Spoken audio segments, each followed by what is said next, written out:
we live in a society where we are encouraged to consume.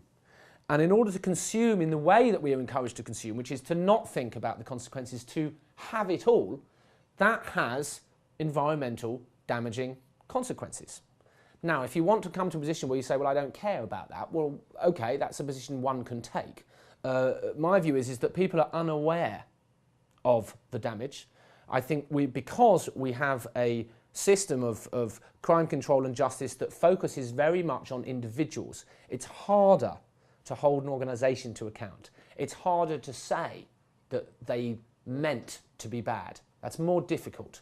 So I think we have an issue. So, for example, do we want a society where everybody drives a car? Well, we might. We might think that the personal freedom that gives is a positive thing.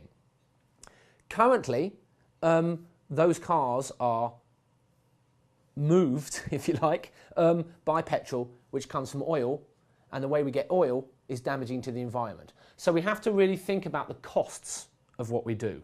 That doesn't mean you can't have cars, but it may mean you want to have different ways of powering them. Now, actually, there is where large corporations and government could also have a role in promoting alternative ways of doing things. I mean, that's getting away slightly from the criminological aspect of it, but I think this is one of the benefits of broader forms of criminology, is that you can't look at this stuff in isolation.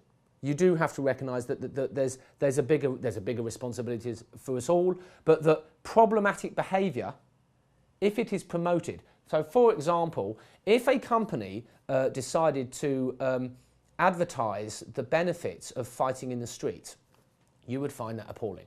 Okay, and yet we do advertise the benefits of buying the latest this, going to a supermarket for cheap stuff here, and yet that has a negative consequence on people as well as animals and planet. And yet we don't see that in the same way. And I think that's, that's interesting and a challenge, if you like, for the younger generation, certainly.